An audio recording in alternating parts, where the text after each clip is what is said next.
Okay. Did you see? Oh, now we live. All right, welcome. See some of our first attendees coming in. Welcome to Journeying Towards Racial Justice, a conversation in South Africa. Really grateful to have you all here. My name is Andrew Wong. I'm Director of Recruiting with Servant Partners. And as folks are coming in, we just want to hear a little bit more about where you're joining us from. So whether you're joining us on the Zoom webinar or you're watching the live stream on Facebook, we have the chat open in both of those spaces, and we'd love for folks, if you feel comfortable, to let us know where you're joining the conversation from today.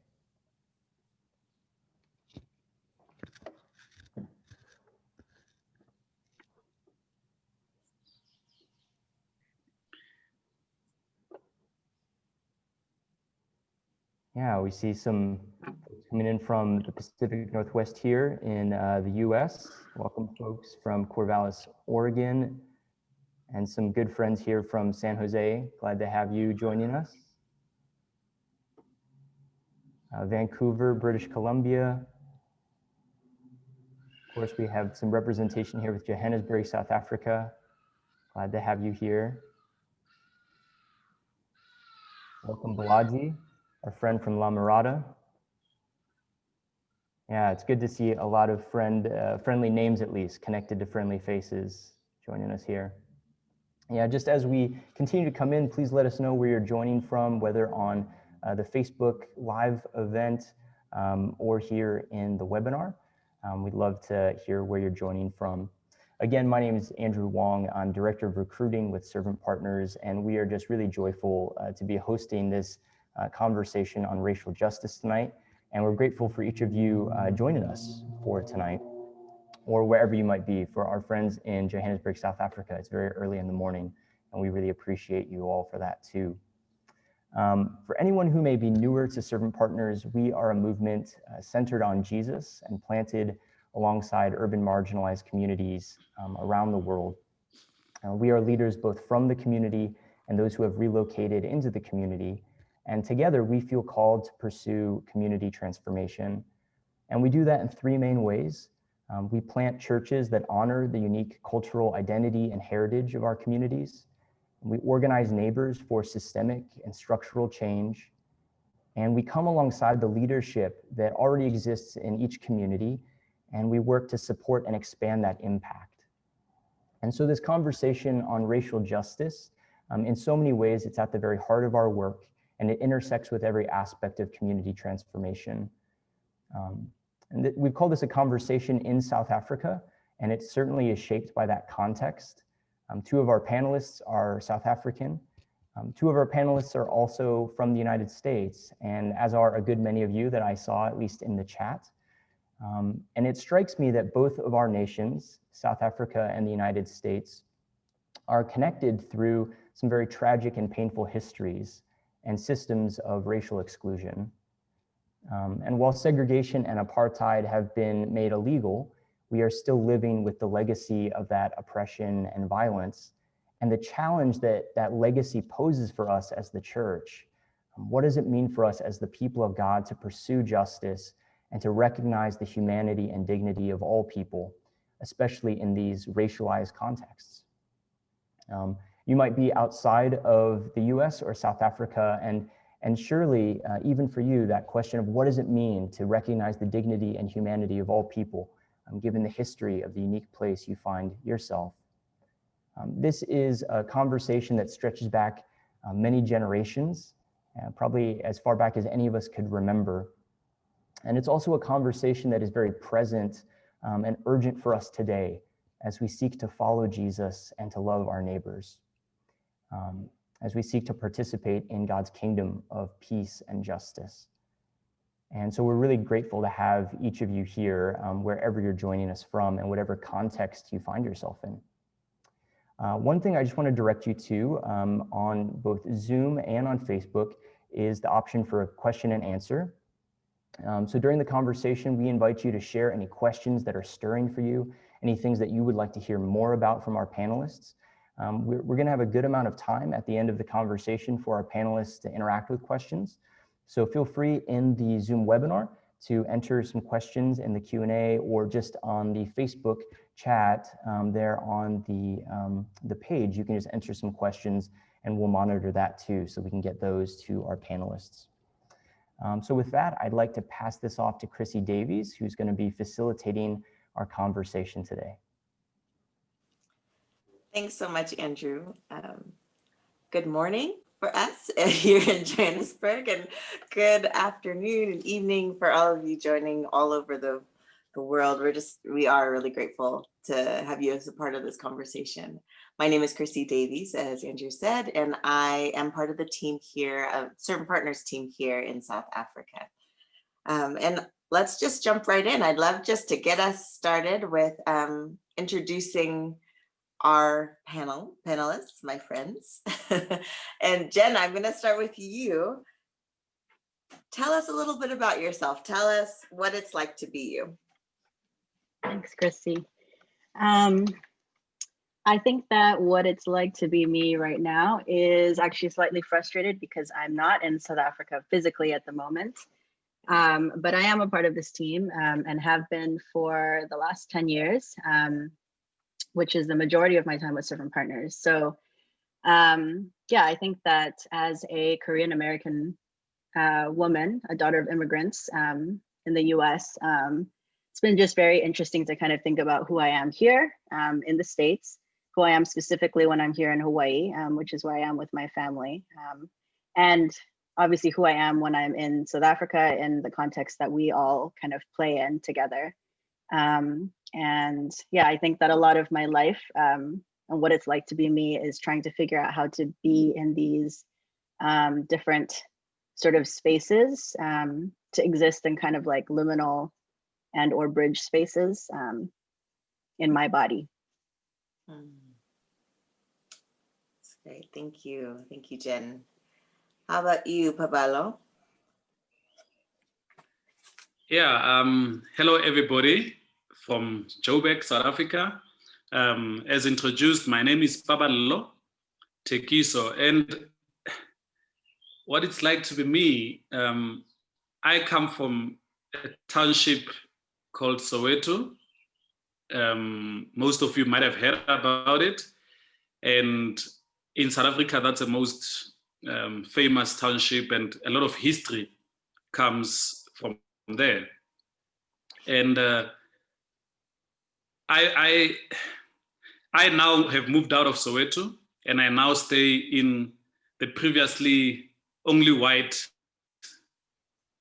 place that was only regarded for white people. So you can imagine, when I'm here, there's a lot of assimilation that needs to happen. When I go back home in the township, people don't see me the same anymore because they think I'm better. And I mean, I'm also very interested in news, and I have a background of news as a journalist or photojournalist, and I'm currently a pastor. So holding the tension of living in our current time, it's not always easy because you are so consumed by what's happening around you because of your career in the news, but also your calling as a pastor to preach hope, to preach love, to preach grace after experiencing all of these things that are happening around you. So being me in this time, it's an interesting time to be alive. It's a good time to be alive because I have the opportunity to be used by God as a tool, as a vessel to shine his light and hope in these times that look like it's times of hopelessness and times of darkness. So yeah, in a short explanation, that's what it is to be me. Wonderful. Thank you, Paballo. And Trevor. Yeah, thanks. Good morning, all. Fun to see familiar faces and names. What does it mean to be me in this world today? I think as a white South African living in a majority Black context, married to an African American woman with biracial kids, and often finding myself between places. So between a group of white cyclists or friends in our local community. I think always currently it's complex. It's complex to kind of figure out who I am, what's my place, and how do I move into a different story when how I was trained and raised was to be mostly, among whites and to kind of think all the things that I was trained to think, but now to try and move into a different place, a different story, and to, have kind of the impacts of the global world play out in my house. And so how do I raise daughters to be able to engage in the world in a way that doesn't look out for them, that doesn't expect them to be the next VP. So yeah, it's a little bit of what it means to be me these days. Thank you. Thanks, Trev. Yeah, as we introduce each other, we also want to hear from you, our participants. We can't see your faces, but we want to know kind of where you have been on this journey as we talk about racial injustice. Like, we're all on different parts. And so we're just going to put up a little poll, and you can answer this question: in what areas have you engaged the journey of racial justice? You can just select all that apply, and we'll get a little feedback so that we know where we're all coming from. That you could choose policy or systemic change, relationships with friends and family, church or Christian ministry, community transformation or development, education, or any other thing. And I am new to the work of racial justice. So there's a spectrum. We recognize there's a spectrum of where we all are on this journey. And so it's important to just call those out, and just so that we all can get to know each other as we have this short little conversation today. The poll is in progress. It's quite fun. So we'll see. Yeah, so it's exciting to see and to know. Oh, it's popped up. Sorry, I won't fill the time. So here we go. So now I'm seeing the majority of folks are engaged in this work through Christian ministry or church. And then next up is relationships with friends and family. And then there's quite a few of you still who are involved in policy or systemic change. And then there's a few still also who are new to the work of racial justice. And that's great. I love that we are, whether it's wherever we are all on the journey. And that's the beautiful thing in this conversation. So let's start. I'd love to hear from, I'm going to start with you again, Jen. We're going to ask some questions just to get us going. And you guys know each other. We all know each other. So it'll be easy just to chat. So we've been working together for some time now, right? So how did God draw you together into the work of racial justice? Your connections as individuals, or some tensions that have arisen, all of those things. You can dive in. Yeah, probably best to start with me since I'm probably the most awake. Thank you all for joining at such an early hour. But yeah, so I mentioned that I've been with the team in South Africa for the last 10 years. And I think, 10 years ago when I joined the team, I don't know that the term I would have used would have been racial justice. Not that it wasn't the thing per se, but I think that the terms that we would have used then would have been more sort of diversity or racial reconciliation, or multiracial or multicultural, things like that. And I think that some of even the shift in the language kind of points to maybe the different lens that we're taking on issues of race. So I think that as a team, I was joking the last time we did this panel that I chose this team because we're the best looking team. But beyond that, I mean, I think I joined the team really because of our commitment to this work. For myself, kind of issues of race and navigating that were really central to kind of my own journey of following Jesus, and continue to be. And it's a lot of why I joined the team. I just remember when I first joined, Trevor and Chrissy had started this sort of small group of people white folks who are from a more suburban Afrikaans background, and then Black folks who are from the township that we live kind of adjacent to. And in this group, they had read or were considering kind of the teachings of Steve Biko. And for me as well, that book was, I Write What I Like, was really pivotal in terms of how I think about Black consciousness. So Steve Biko was the founder of Black consciousness in South Africa. And I think was also, was influenced by and influenced Black theology of liberation in South Africa. And so that has really shifted and kind of changed how I view racial justice as well, especially within the church. So I think, that was kind of our journey of navigating these spaces and trying to figure out how to build that together. And then, we met Paballo probably 3, 4, I don't know, something like that years ago, and have begun kind of this new journey of exploring how do we do this together with a really hopefully committed group of people in the setting of our church. And I think in particular, it's been kind of a new experience to really be able to partner with you, Paballo. I think Trevor and Chrissy and I tried, but in a lot of ways we are outsiders because Trevor, you are South African, but you spent a lot of time outside, and a lot of your racial formation was outside of the country. And I think, it's been really great to be able to be on this journey with you as well, Paballo, to kind of see your own, your own journey with racial justice from within the context of South Africa. So yeah, I think that's a little bit of an intro into kind of how God has drawn us together. Absolutely. Thank you, Jen. Yeah, Paballo, you look ready. Yeah. So in my previous church that I served for 10 years, my wife and I, without even knowing, had a burden.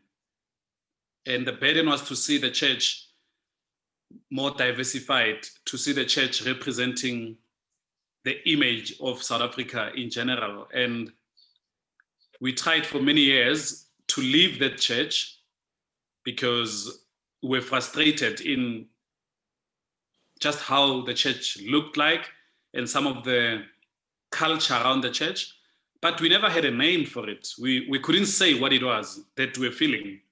We just knew that we wanted change. And through like the many years,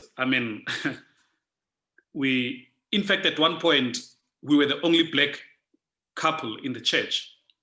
And that was very frustrating.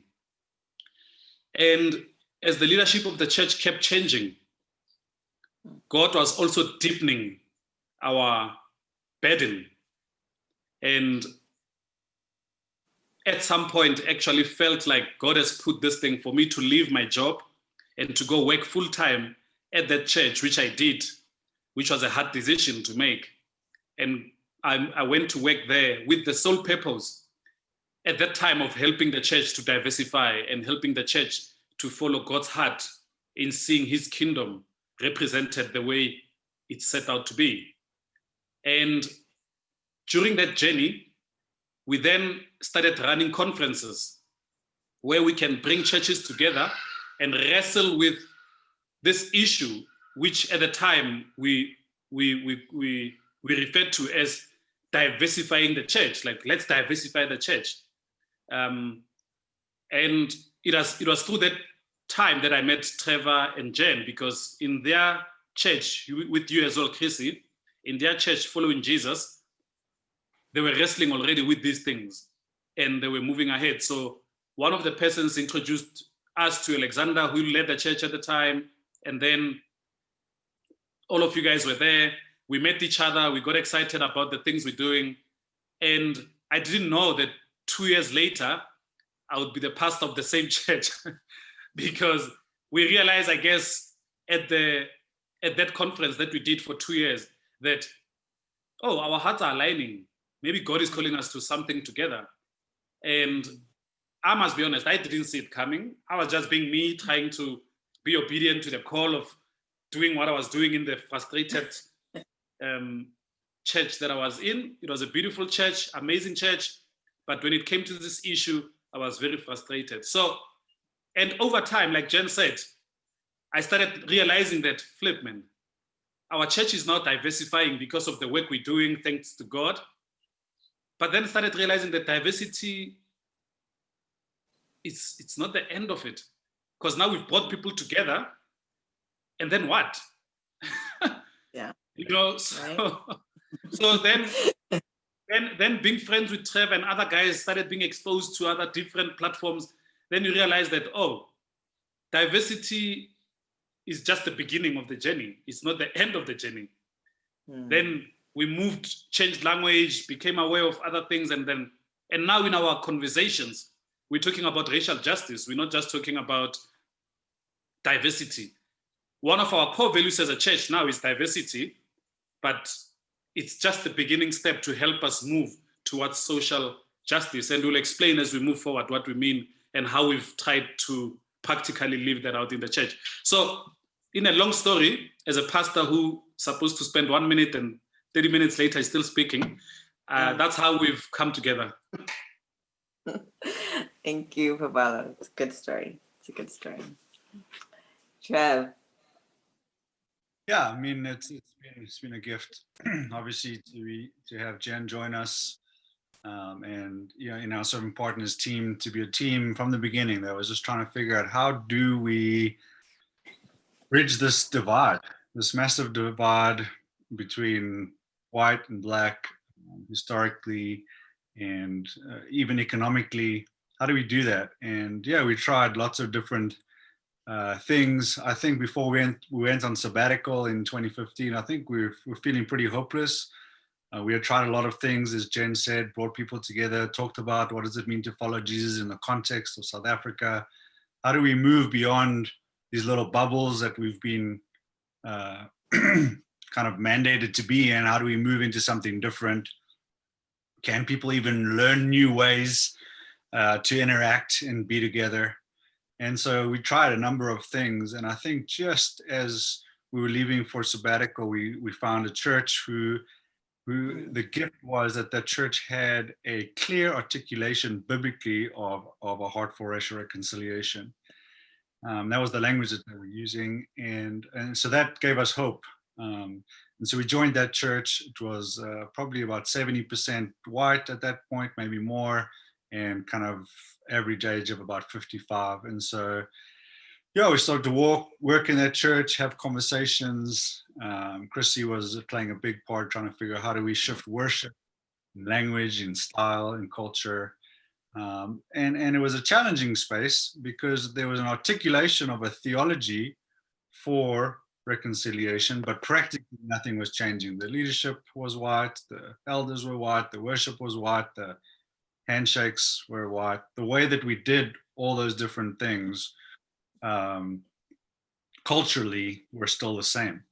And so then the question is, well, what do we do about that? So we left on sabbatical and felt like, okay, we can come back because there's a place that we feel like can hold a little bit better some of the things that we've been trying to do through the years. And we had, tons of relationships that we hoped that this church could hold. And our pastor, was a really great person at that time, had done a lot of work and grateful for his teaching, but it was started to shift. And as Paballo mentioned, we built these relationships in kind of outside spaces of the church, and then started to imagine how could we do that together? How could we cause some good trouble together? And so, as Paballo said, we started to kind of have these conversations with the hope of seeing could he come and be the pastor and lead our church. And it was a gift to have him come because I think he just brings who he is and his context. You don't have to explain and kind of work through the practicalities in terms of what they might be. We don't have to negotiate that anymore. The challenge more is, okay, how do we do this well and with a good timing and good pace? Lots of fun conversations in parking lots, partnering and running conferences to try and engage with these conversations. Now we're colleagues and we work together as a church leadership and trying to navigate a very diverse church that has shifted in the last 2 years from that probably 70-80% to a church that's very diverse culturally, folks from all over Africa. Thankfully, we've had a number of white folks still stick around who want to be part of the conversation and trying to figure out what does it mean to create a space where everyone feels equally uncomfortable, and what pace do we do that, and who do we cater to, and how do we navigate the bridge of race and class in our church? Mm. Yes, sure. So many dynamics, and it's beautiful how God has pieced all the pieces together. Nobody knew what was coming. None of us knew. And so it's awesome to see, like, now, when we reflect back, like God was placing us in the right spots at the right time and igniting these things in our hearts. And within this context of South Africa and in our community where we live,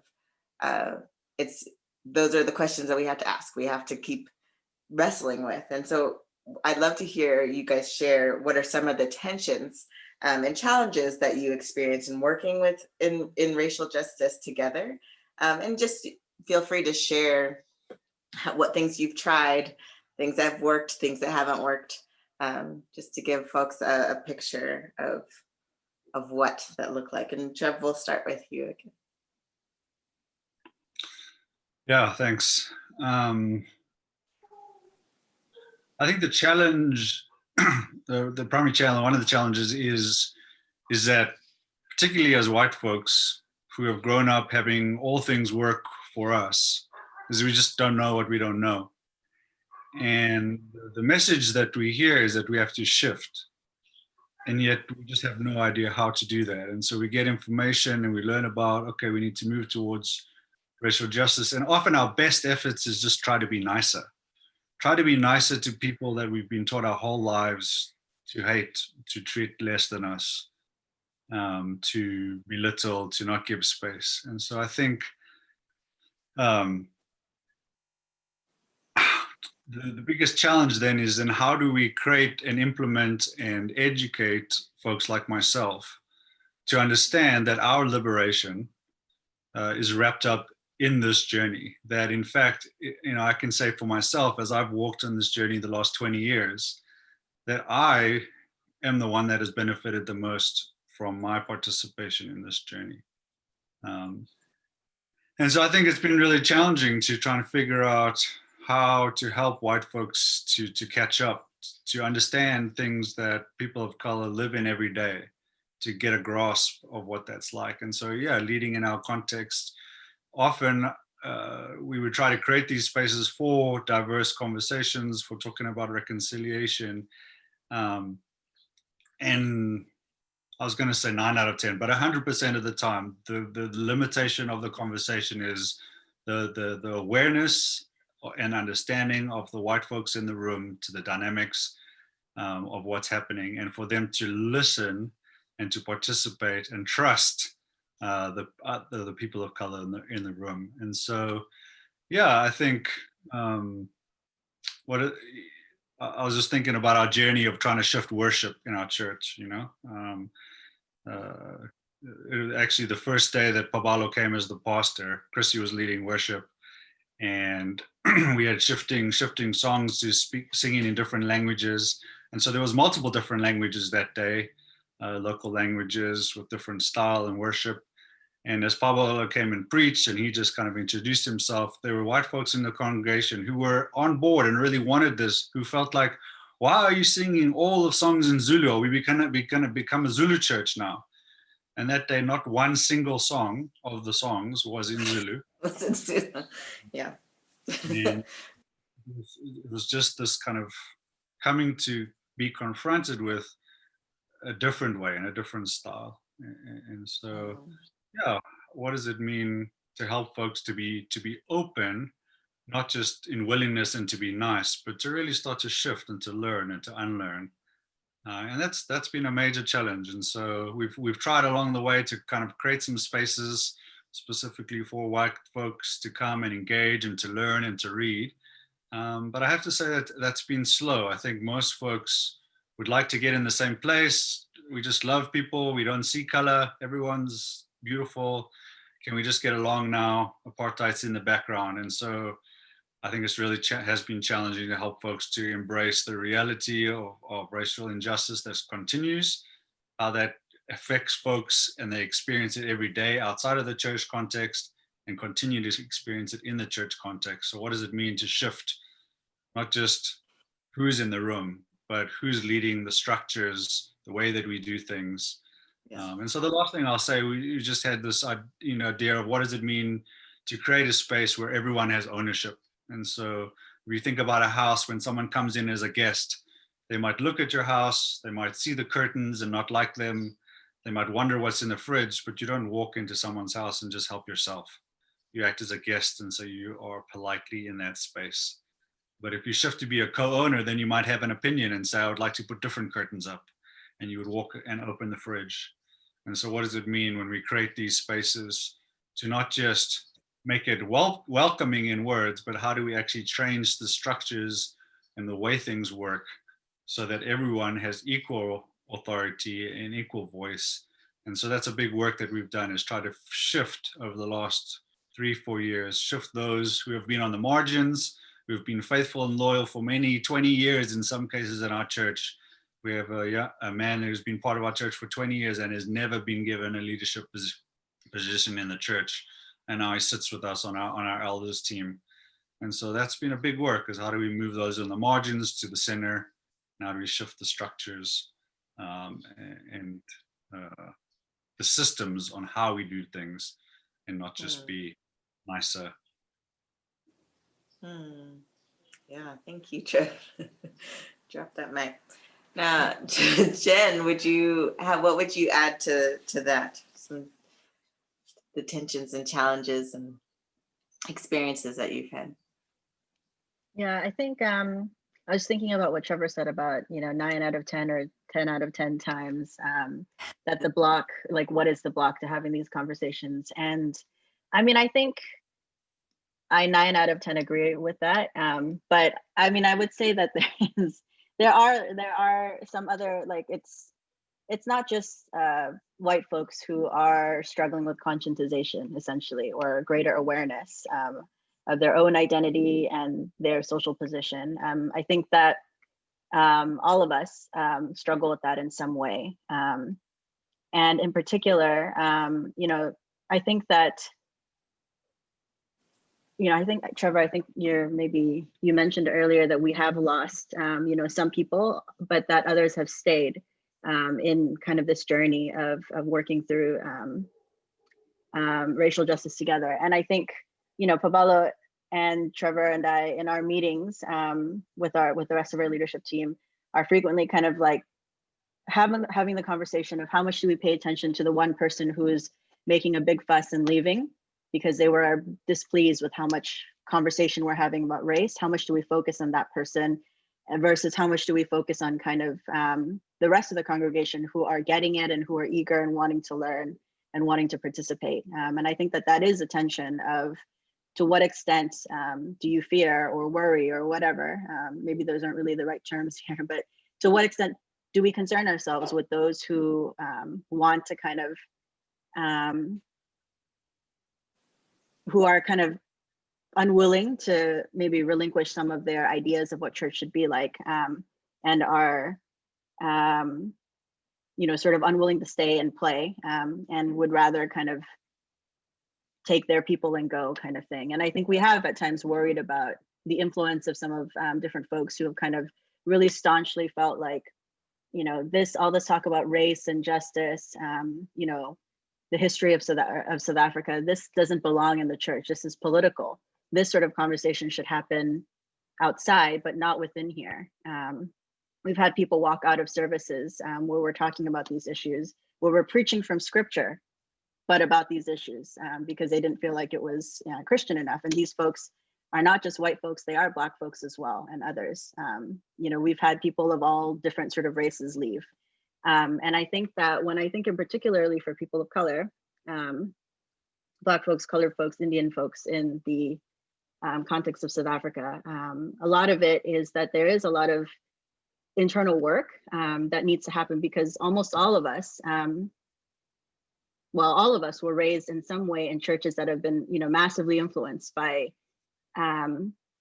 whiteness, basically, by ways that I think in particular in the South African context, people, I think, kind of think of there are township churches and then there are these white sort of churches that may or may not be multiracial.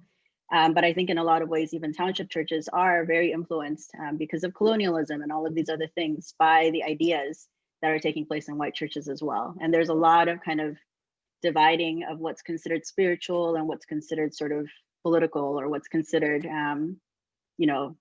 of the world, or whatever it might be, such that a lot of people aren't equipped to kind of think through their own journey, their own context, what it is that scripture has to say about how we are to live in the world and how we're to show up. And I think in the last panel, I sort of mentioned as well that sometimes, a particular nuance I think that is sometimes missed is kind of, in particular in the context of South Africa, not all Black people are coming from the same position in terms of their experiences. And I think for white folks, there is a lot of missing of that because you have a bunch of Black folks who have grown up in townships or who have grown up in the South African context who understand what it's like to be marginalized or discriminated because of their race. And then you have a bunch of folks who are maybe not from South Africa, from other countries who come in who have not had the same experiences of race and don't even have the category and are unable to kind of recognize it as such. And so then sometimes those folks are the ones who push back the most. We've had folks who have really felt strongly that they wanted to be a part of a diverse church, but not if we had to talk about race. They wanted to be a part of a diverse church that was already diverse, where we're not wrestling with those issues anymore. And so I think there's been like a whole host of challenges in terms of thinking through how do we do this well together. And I think that there are, those same challenges kind of show up in the US in different ways as well. And I think maybe the only other thing that I feel like is important to say here is that I think the other piece of this is gender that we haven't, talked about as much. There's race and there's class, and there is gender, which is huge as well. We try, I think, in our church to find a variety of people to preach, so it's not just Paballo having to do it every week. So, we're always trying to come up with like, who's on the preaching team? And there's like a lot of reluctance to people really wanting to be on the preaching team. Maybe that's just true everywhere. It's a universal church problem that we have. But I think in particular, in times when we have able to kind of have Black women preach, especially young Black women, it has been really impactful in a lot of ways, especially for other young Black women who come. So I mean, you can see Chrissy and Trevor are nodding. Paballo's nodding too on the inside. But I think that we have had new folks join our church specifically because they saw a young Black woman preaching from the pulpit. People who've stayed week after week because they've seen that happen. Because it's made a big difference to see, not just in terms of representation, but in terms of kind of, these are people that we respect. These are people that we're giving platforms to, et cetera, not just because of whatever diversity numbers, et cetera, but because, we're trying to figure out how to do this together, how to hear from a variety of voices to speak into our context. Yeah. Yep, that's great.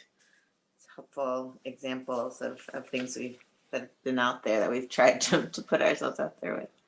Paballo, how would you contribute to this question?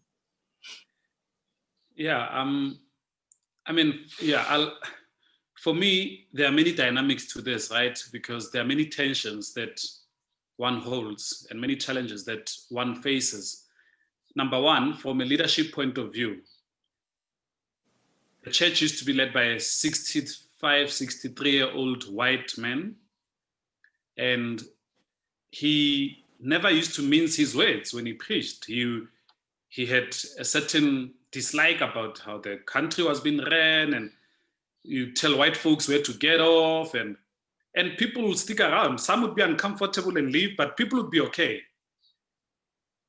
I'm a young Black South African one thing you say that someone doesn't feel like they agree with, they call you, they want to have coffee with you, you must come clarify yourself, you must come explain yourself, you must. So one feels unheard, unseen, disrespected, not allowed enough time to lead, not because in South Africa, a lot of white people do not know how to follow. And not just not know how to follow, they don't know how to follow a black person.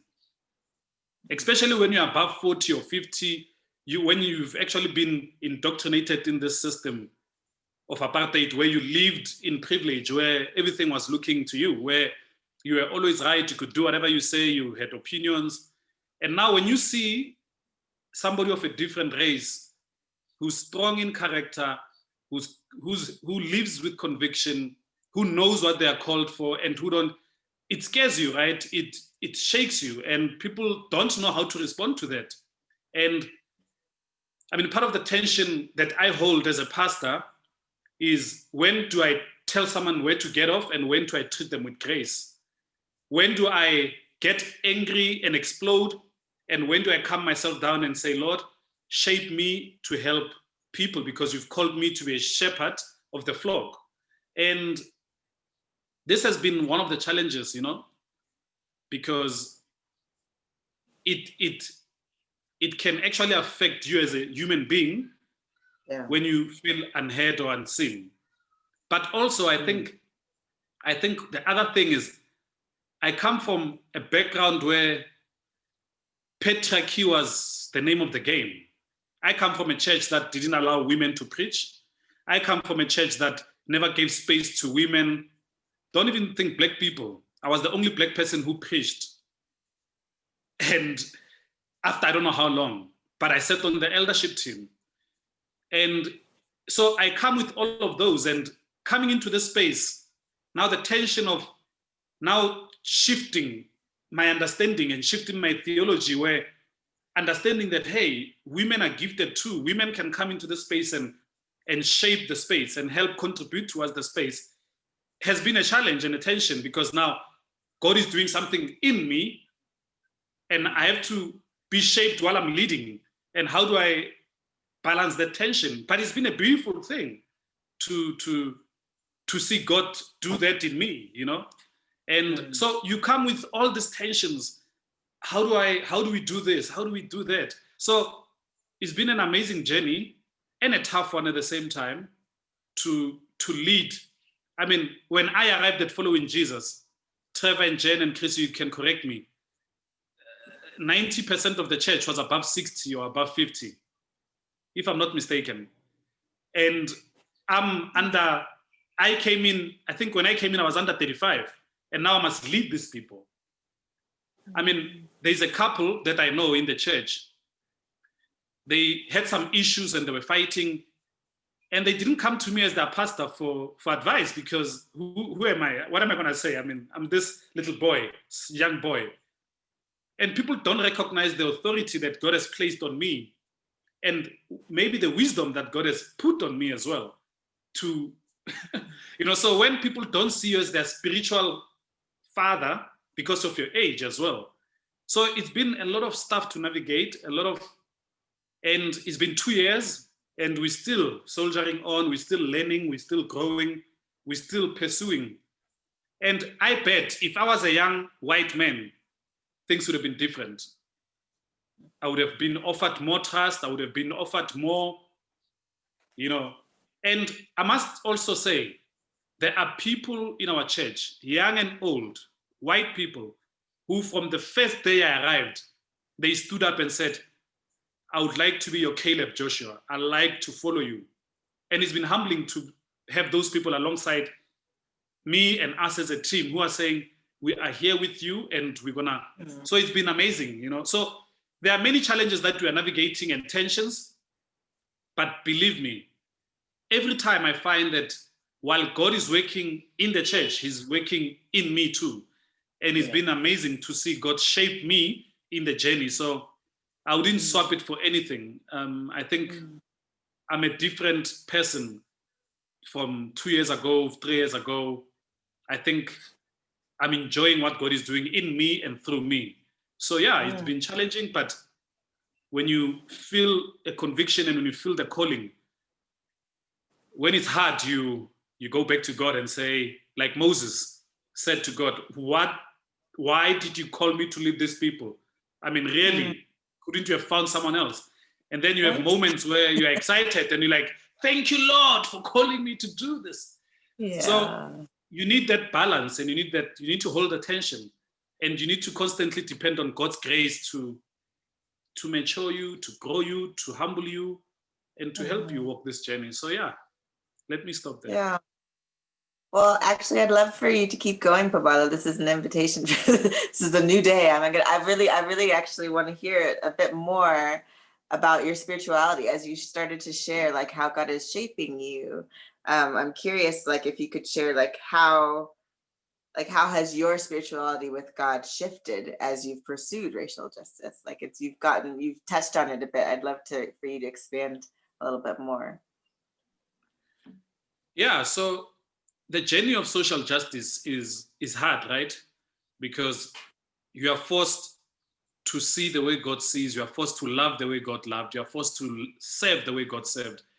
And Jesus is your model. And depending on which Jesus you were taught, then it becomes problematic when you're trying to follow this Jesus. The Jesus that I was taught when I was growing up was the Jesus who came to die for my sins, who resurrected on the third day, who spent 40 days with his disciples, who ascended to heaven, and one day is going to come and judge all of us and take us to heaven to live for eternity with him. That's true, right? That's what the Bible teaches, and it's amazing. It's amazing that us who put our faith in him, we're going to spend eternity with him. That's amazing. But it started there and it ended there. So for the rest of my life, all I knew about Jesus was I need to give my life to him, make sure I don't do mistakes in life because my ticket to heaven might be taken away from me. So I lived in fear all the time. One sin, I thought, ooh, Jesus, is my ticket still intact? But no one taught me about the Jesus who's on the side of the marginalized, the Jesus who's on the side of the poor, the Jesus who came as a poor Messiah to fight the injustices of this world. No one told me about the Jesus who stood up for women. No one told me about the Jesus, who who fought patriarchy, who fought, So when you start reading about this Jesus, you're like, wait, I don't know this Jesus. How do I serve this Jesus? The Jesus of social justice. So when I started being introduced to different languages and started seeing scriptures such as Luke 4:18, where Jesus says, I have come to proclaim the good news to the poor, to set the captives free. You're like, what? I don't know this Jesus. How do I follow this Jesus? How do I lean into him? So a lot had to shift in my head, because even as a black person who grew up in church in the township, township is 99.9% black, but yet the Jesus we were taught was white. The Jesus we were taught was westernized. So I lived in a fully black community worshiping a white Jesus with westernized. Now I live in a white community and I serve a totally different Jesus. So you can see the contrast of how God has been shaping and changing stuff. So I think a lot of spiritual formation had to happen in me. And now imagine, this is happening in me while I'm leading. It's the biggest thing that has, because you're trying to allow God to shape you while you're also being called to lead, and people are looking to you to follow. So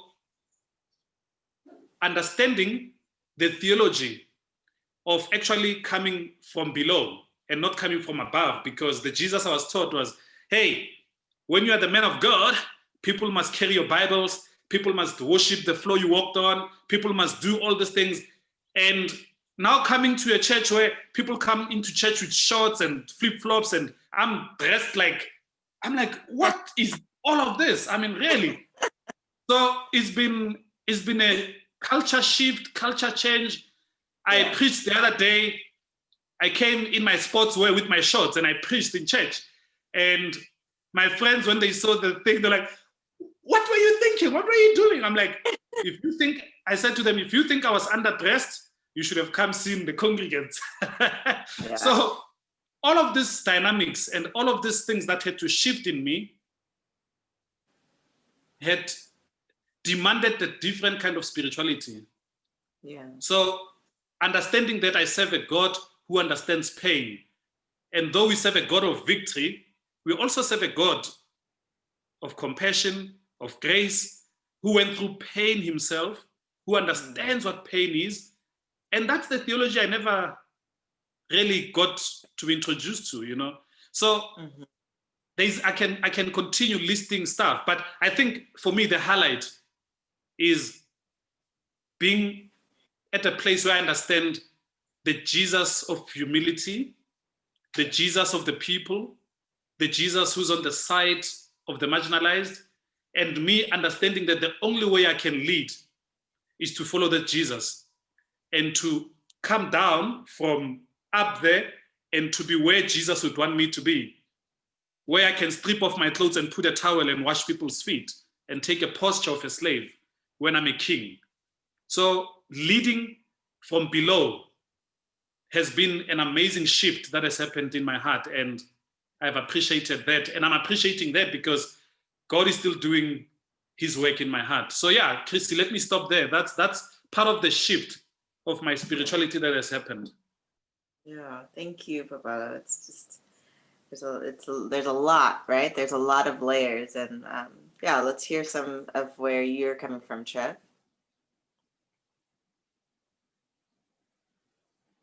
Yeah, so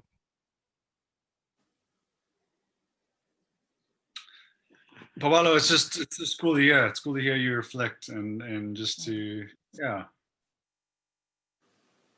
to see how you've had this picture of who you need to be, but who God's invited you to something different, and it's just been an honor to work alongside you and watch that. And I'm excited for what the future holds. Yeah, so what's that to shift for me? I think, you know, being raised as a white person, I got taught I need to solve problems and I need to have answers. And that's, I need to know what to do. And that's kind of my role in the church. And so trying to find my place in someone who kind of has all the tools and in training to be the leader, to be the pastor, I think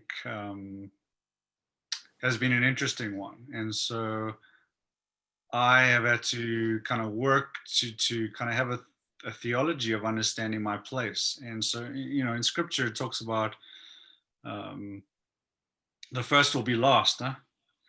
And so it's quite challenging to realize that as a white person, I've always been first. So I have the opposite assumptions on me that Paballo has. I have the assumption that I can lead. I got asked multiple times before God brought us Paballo to be the pastor, and I declined because I knew both gifting and what we needed was not for me to be the leader of the church. And so I've had to learn, what does it mean to lead behind and alongside and with. And that's not always been easy. It's painful. It's slow. Paballo, you know, before Paballo was there, I was the one who was always pushing, and you know, now I'm the one who Paballo's like having to slow me down, or I'm having to slow him down in different areas in terms of how we move forward in this thing. But I think more critically, internally, I think the thing that I've had to learn to deal with, and Paballo mentioned, is what do I do with pain? and how do I make place for pain and acknowledge that in my own life, and how as a church do we make space for pain? And I think in the church that I grew up in, the message that was preached pre-apartheid, during apartheid, and still now is about a personal relationship with Jesus that does not impact the context, and is mostly about feeling better and being nicer. And so for me, it is having to come to terms with and learn, how do I handle the pain of the world? When I'm supposed to feel like I'm just supposed to make it go away or ignore it. So how do I embrace it and make space for it and lament? And I think just seeing that to be true, even in our leadership of our church, the temptation in all these conversations and in how we teach at church is to create a space where we're wanting people to have more faith and trust in Jesus, who is going to make things better. And I think what I'm realizing is it's more, how do we make space to acknowledge our own pain, to make space to acknowledge the pain of our communities together, and to allow people to name pain in this conversation of racial justice. And so coming from a theology of pray to God, he makes things better, to a God that is with us in our pain, and then together we're able to transform that, I think has been a massive shift. And so, we have seen folks from all backgrounds come, and when they come to church, they generally all feel like they should be better, sinning less, and trusting in God more. And when we've created spaces for them to lament, it has been profound, the things that people have articulated in terms of how they wonder, where is God? How is God with us in this pain? And so that's something that we've had to learn, that I was not equipped in. How do we learn to find Jesus in the midst of the pain and then trust him to lead us out of that pain? And I think we pretty much do whatever we can to avoid that pain. I do that personally, and I think that's a cultural thing. And I think that culturally, those that have been oppressed have had to learn how to navigate pain much more closely and intimately than I have. And so, and that's just, I think that's really sad in some ways, right? So maybe it's an opportunity. I found it an opportunity for me to lean in and to have more depth in my life. And so I feel the temptation to leave this conversation because my resilience to navigate it is pretty low. And I have an option to leave, where many folks, they don't have an option to leave a racial justice conversation. It is with them wherever they are. And so thankfully, Jesus is also with us and is not leaving us. And so, yeah, Thank you. Yeah, to stretch it, to make more space. Yeah.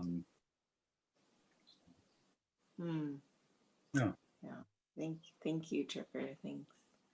Go ahead, Jen. Yeah, I think it's interesting. I was just reflecting on in 2015, I believe, through 2017. I might be getting the years wrong actually now.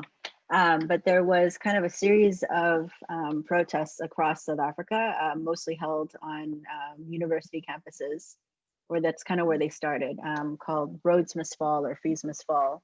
And it was basically, so Rhodes Must Fall was kind of an anti-colonization, sort of decolonization movement on university campuses. Fees Must Fall was kind of about how, so in the South African Constitution, education is considered a basic human right. But if you can't afford it, then how can you have access to this right that you're supposed to be able to have? So there was kind of a lot of protests along those lines, and it was, it was a really huge student movement that obviously garnered a lot of attention in the country, and there are a lot of kind of attached sort of movements along with it. But kind of the thing of it, was that a lot of people are sort of talking about, what's really changed from 1976, which is when kind of the last big sort of well-known historical youth movements were happening, till now.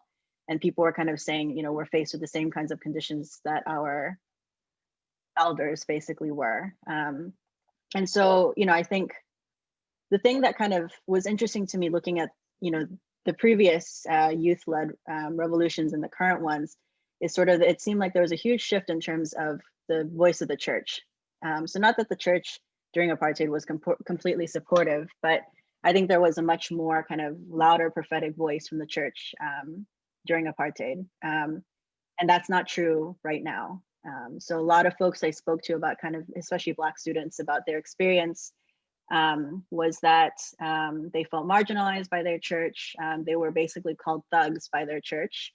They were told by their churches, not really them, I suppose, but they were basically told or they heard it said, preached in their churches, that we need to protect ourselves from the possibility of violence that they will do to us. So kind of the sense of these outsiders, these Black kids who are gonna, mess up our lives in some way. And it was kind of a lot of the same kind of language that is echoed or is an echo of a lot of like the protests that are happening in the States or that have happened. And I think there's something about kind of when I think about what is the spirituality that is needed for us to kind of really engage in the pain and also the kind of participation in even violence that people, I don't know if resort to is even the word, but people turn to in a lot of ways because the church has failed to hear kind of the cry of people who are experiencing oppression or marginalization or whatever else it may be. And so I was just thinking about what Trevor was kind of talking about, that we just have a real discomfort, I think, with pain and with suffering on all levels. And it seems like, I think, and this is something I think that we struggle with in our church as well, which is that, yes, people do respond somewhat well when given opportunities to lament. But I think also sometimes people really struggle to go there because pain is vulnerable and lament is vulnerable. And it requires kind of opening oneself up to even just all of the emotions and the admitting of having suffered. And I think what I hear most commonly is sort of, this is really difficult, but I'm sure it'll be fine because God will make a way. This is the will of God for this difficult suffering thing to happen. And I think that's kind of how we tend to interpret, the cross or whatever as well. Like, I really sucked for Jesus, but that was the will of God, and isn't it great that that happened so that we can all be saved? And I think that there's something in that we miss of how do we kind of sit in the reality that suffering is a part of our world and a part of our lives, and that how we wrestle with God can't really be summed up in, well, it's the will of God, and that really kind of robs us in a lot of ways of our agency as well. And I think our learning to kind of respond to different things and to the complexity of like the world that we live in some ways. So I think that that's kind of some of the spirituality. And I think I still sort of struggle to know how to talk about it because I don't have language that I was taught in any church. I mean, like Paballo, it's not like the churches I grew up in had language for this. And I think in following Jesus, we can talk about it, which is the name of our church. We can talk about it to some extent, but it is still the case that people struggle to go there for themselves in their own lives, and struggle to go there for us as a country and as people. So I think that's one thing. Can I say another? Is there time to say another? Yeah, go ahead. Okay. So I think that maybe the other part of this is just that, here in the US, and I think around the world, obviously, people have been kind of following and watching this ridiculous election that we've been having, and kind of following sort of to see what's the choice that we'll make. And I saw this kind of silly meme of good luck, America, don't fail your IQ test kind of thing. And I think, you know, like there's kind of the feeling of sort of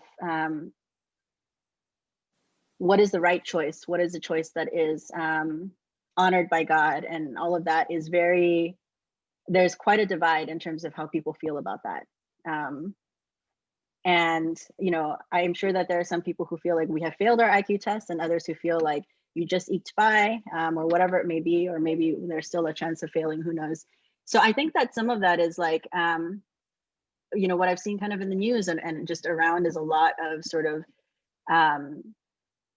like brief, momentary, like hysterical euphoria replaced kind of immediately by like anxiety and tension again of like, what's going to happen again? You know, what, like, what's the future kind of going to look like? And I think that there's a way that this whole year in a lot of ways with all of the instability has brought a lot of that kind of constant feeling of anxiety, the constant feeling of instability. And I think that is also sort of like the thing that we struggle with, you know. I think a lot of Christianity is like, it makes the most sense when it feels comfortable.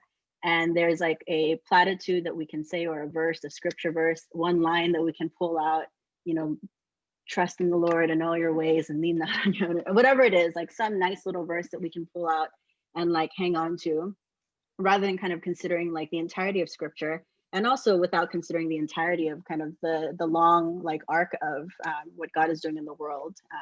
And I was thinking about kind of, there's like, there are many scholars, I think, who kind of talk about this idea that, you know, if you're engaged in a struggle and you only see kind of these 20 years or these 5 years or this 1 year or this month or whatever it is, then you kind of fail to see the reality that the struggle that we're engaged in extends far beyond our lifetimes. That, you know, the struggle against racial injustice has been fought for hundreds of years, for centuries, and will likely continue to be fought, you know, far beyond our lifetime. So how do we have a spirituality that can hold all of that and yet still have the agency to engage right now? So I think that's some of what I'm still trying to figure out. Yeah, thank you, Jen. Yeah, just the amount of layers, you guys, like of understanding our own internal spiritual development, our own relationship with God, our own understanding and awareness of what God is doing in us and through us and around us. It's the words that come to my mind is long suffering and perseverance. It feels like to find the Jesus that we need of this time, in this time, feels like you have to really dig and figure out, like, where are you, Jesus? What are you doing? And it's almost a spirituality of awareness. Anyway, yeah, I'm grateful for your guys' journeys, and what you've taught me, and in walking alongside you. Yeah, it's a long thing. It's a long journey, and we're still on it. We're all on it together. Well, we thought now we'd kind of open it up to some Q&A time, so that our participants can also get to ask some questions. And I'm gonna open up a little chat here to see what has been asked. This one's particularly directed at you, Trev. I would love to hear more of how you experienced liberation through this work, and how you might describe it to someone who doesn't see themselves as enslaved by racism.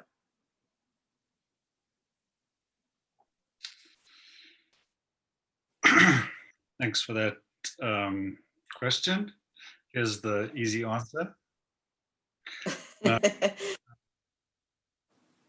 a great question. And I think it has taken me learning and listening to actually a few women of color that I try to follow who teach around these areas, particularly about whiteness. And the one thing that I've learned and realized is that all of us, and maybe are told that we need to measure up to a certain standard of whiteness. So what it means to act and behave, how to perform, how to show up. And that's normally a pretty high, it's a pretty high bar, and we're all measured by it. And part of the challenge is, as a white person, is because I'm close to that bar of what it looks like to do well in life. There's a constant pressure, though, to be there, and I always fall short. I too fall short to the standard of whiteness that we expect the whole world to measure up to, in terms of how to behave, how to speak, how to be articulate, how to work hard. There's just all these different layers. And so one of the things that I found about liberation is that I too am affected by the system that is created, that is white is better, the white way is better. And so as I've started to realize that that in itself is fundamentally not true for people of color, I've always known that. Well, not always known that, but I've realized that and worked towards moving that differently. In recent years, realized that for me, that too is painful and a struggle. And so I think, when I think about liberation for me, to realize that there's options for me to behave in different ways than what I've always been taught that my culture teaches, that there's options for me to learn new ways, to behave in new ways. I think that is a liberating thing, to no longer to bow down to the story of whiteness. And so I think the gift to me has been to live in a predominantly Black context where most of the time I don't understand the language. I'm the one who has benefited most about being in these spaces, because it has helped me to step out of, the water where everything communicates I should be a certain way, and to realize there are different ways to behave. And that is a relief to me, that there's a different way for me, and yet it is challenging because I'm affirmed if I go into other places by my whiteness. And so to continue to trust God and to realize that there's more to me than just being white, and that I can learn and behave and treat people equal to me. I think so. I think that would be my best effort to argue it, but it is a real gift to be able to show up in spaces where people expect me to be the standard white way, and by simple gestures and language choice and understandings that I've been able to learn outside of my context, it has been incredible joy to then participate in new spaces, experience new experiences, and I think get a fuller picture of God's heart for the world and his people and how we work. And so, I think it's going to be a life journey to continue to unlearn and then relearn and continue to be exposed to different voices and stories that help me get a fuller picture of who God is and be liberated from this very limited, small idea of what it means to be a white person, and to overcome the fear of not being perfect and not having all the right answers and all the perfect theology, and more learn to relate to people and to see people and to hear them over rightness and certainty. Yeah, that's good. Thank you, Trevor. All right. There is another question come up here. As a BIPOC, or a Black Indigenous person of color, how do I decolonize the white Jesus I've been taught all my life? Ooh, yes. I'm glad you guys are the panel. Who would like to tackle that one? Paballo? No, Trevor. Turn off your mic. Yeah, I guess one thing that has helped me on this journey is the understanding that there is a high possibility that I might go to the grave without fully succeeding in the work of social justice and racial justice, of decolonizing the white Jesus in me and in my community, in our church, with my kids. So while that pains me, it also gives me comfort in surrendering everything and saying, God, I need your grace to walk this journey. Whoever asks the question, I want to guarantee you one thing. And I'm sorry to say this, but it's a painful journey. It's painful. It's painful. Let me give you a quick story. In South Africa, we as Black people were not allowed to have indigenous names. If my mom came to any government official building and said, my child's name is Paballo, and the white person can't pronounce that as they can't pronounce my name today, they just looked at it and said, okay, from today, your child's name is no longer Paballo, it's John, move on. We can't pronounce that name. Growing up, by the way, my second name is John. I grew up being called John because that's what the system demanded. I was born under apartheid. My parents never even told me that I had a second name. When I found out that I had a second name, and when the conscientization journey began, and part of it was thanks to Steve Biko's book, I Write What I Like, I was like, what? I'm being named John because of what? I shifted and I changed my name back to what originally my parents would have liked it to be. And like all of you guys know my story, my name carries a beautiful story. And it is that story that keeps me going.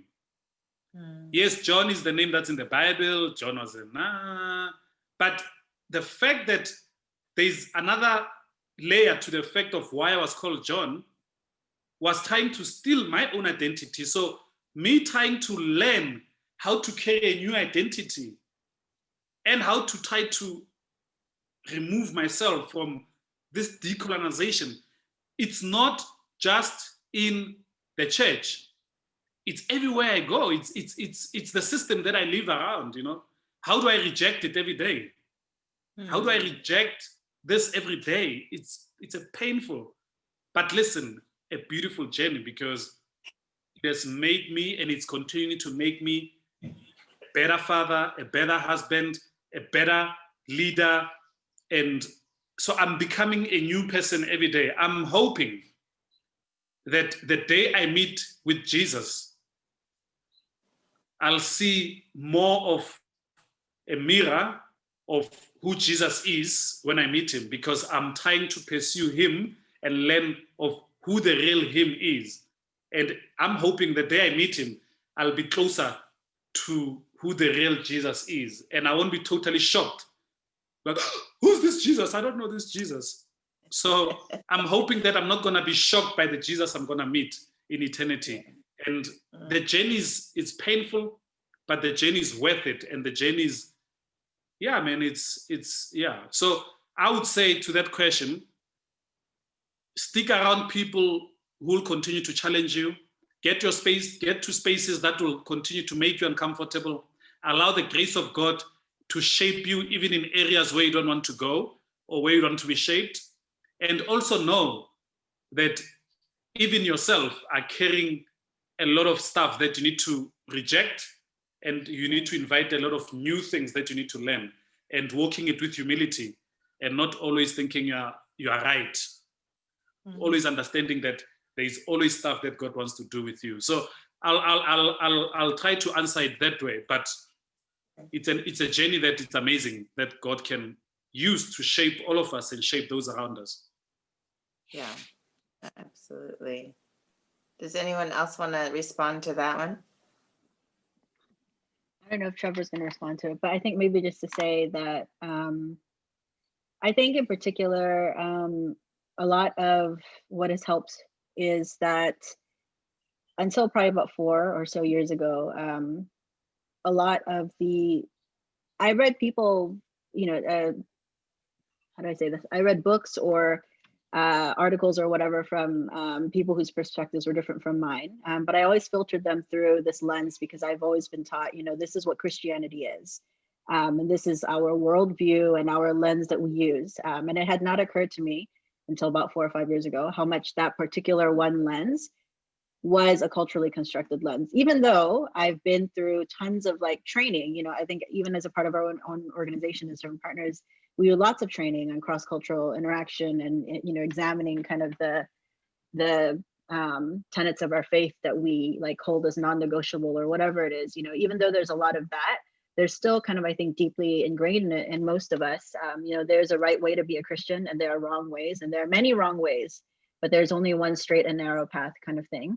And I think it did not occur to me that that straight and narrow path was perhaps a path that has also been influenced by different kind of cultural ideals and things. So I think maybe, there are lots of ways, but I think that one of the things has been really leaning on and listening to and learning from people who are, I don't know, further on the journey, but maybe in different places on the journey, in terms of thinking about faith from the perspective of different cultures and things like that. So I think in particular, a lot of liberation theologies kind of speak to what does Jesus have to say? What does God have to say? What does the Holy Spirit in our context? So Black theologies of liberation in the States versus also in South Africa and elsewhere, Latin American theologies of liberation. There are also lots of Asian liberation theologians and things like that who have been influential in terms of helping me to, and I think, some of it is like, it's not so much that one just completely adopts a whole new particular cultural mindset necessarily either, but it's kind of to understand like, what are the ways that I've been influenced by a particular way of understanding Jesus? Yeah, so maybe that's just the answer I'll give for now. Yeah, that's great. And just as the facilitator, I'm also on this journey, and I think that's also one of the things besides what in addition to what our panelists have shared, the visualization of actually in my own prayer time seeing a face that looks like mine as to who I'm praying to. And we're made in God's image, and this is what I look like, so that's what he looks like too, or the Godhead. So I'm just, it's one of those things. It's a long journey and it's difficult. I agree with you, Paballo, that it's a hard thing to take apart what has so strongly been ingrained. Yes. Okay. So this is going to be our last question. This is a long, difficult, and tiring journey. What helps you to overcome the temptation to settle in this journey? And what helps replenish you for the next step?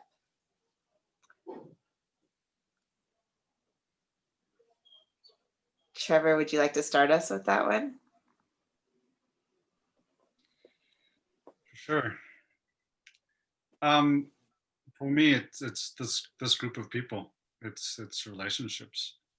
It's relationships with others who are also willing to go on the journey. And we're in the same space here now, and we're talking, but we've had lots of conflict through the years. Me and Jen have had conflict for many years. And we chose to stay in that relationship, and we trusted and believed and committed to it.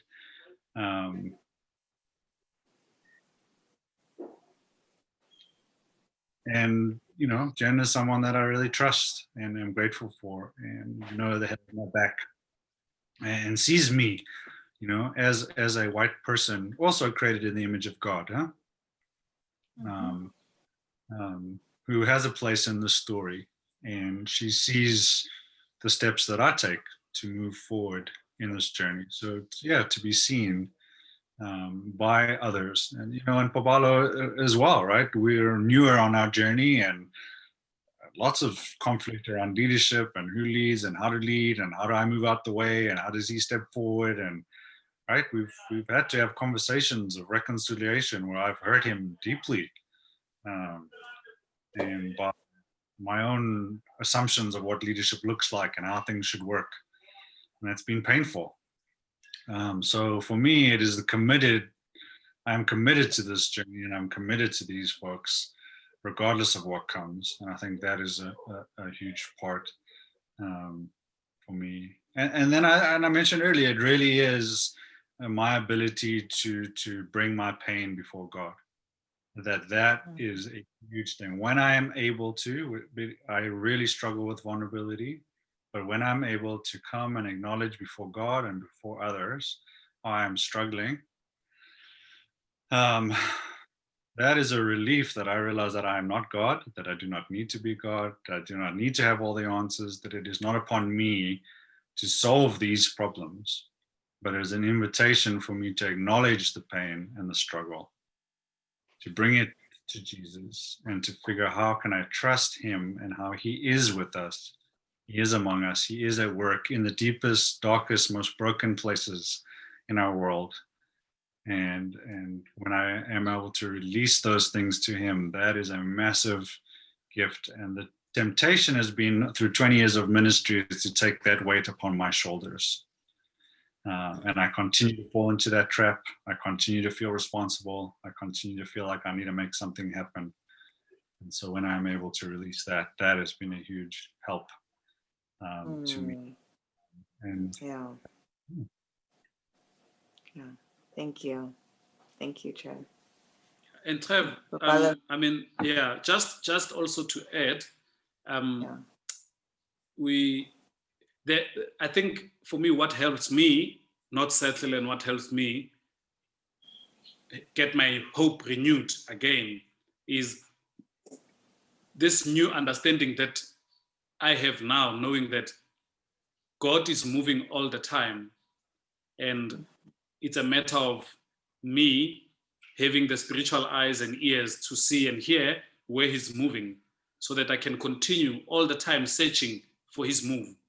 Because, I mean, even with what's happening in America right now, God is at work. And for him to give us the understanding of how he is at work and what are some of the areas that he's inviting us to for the future. And we went on a church hike. The field was bent. It was black everywhere. And there was just a tiny little bit of green grass coming up.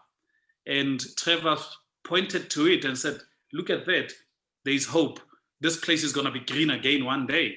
And it's just that understanding that even in the midst of darkness, in the midst of a bent field, there is a tiny bit of hope that exists in it. And for God to draw us to that hope so that we can see that hope and have that hope carry us. Because we serve a God of hope, right? We serve a God who's hope himself. And therefore, if he can keep drawing us to himself so that he can reveal just glimpses of hope in different areas where we feel discouraged. And for me, that has kept me going, because I promise you, there are many days when it's days of darkness, and I'm like, Lord, I don't see hope here. Please reveal it, And one person from church or something will happen in the family, and God will be like, you see, I'm at work. Look at that. I'm at work. Relax. I'm at work. Come alongside me and see the hope for the future. So I'm not saying we must forever be optimistic and have this spirituality that's not helpful. God is on my side. All will be well. No.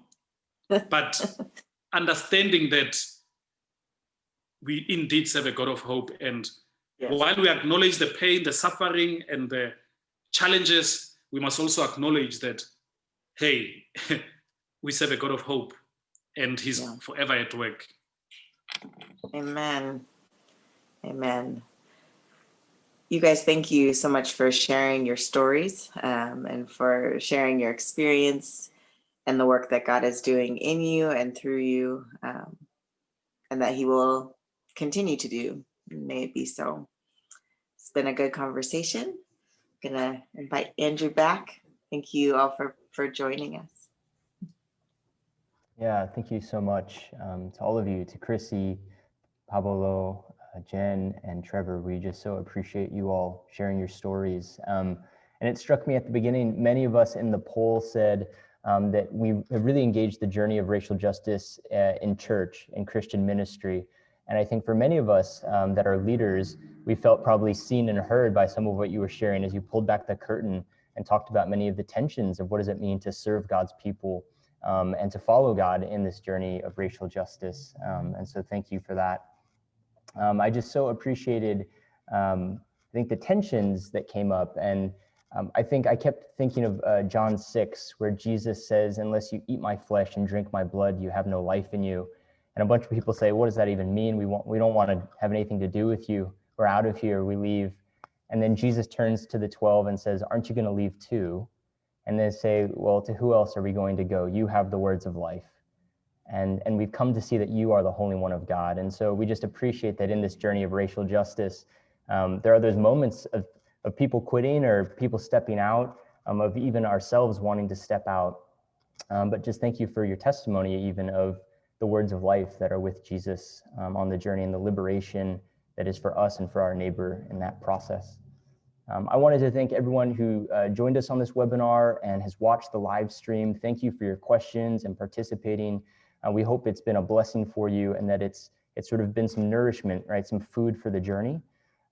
Just as we draw to a close, there's going to be a short survey that's offered when you step out of the webinar. And we'd love to hear your feedback about ways that we could keep resourcing you as brothers and sisters around the world and journeying with you in the journey of race and community transformation. But thank you so much for joining us. And yeah, depending on where you're at, have a good night or have a good day, but God bless. And we'll see you next time. Bye. So.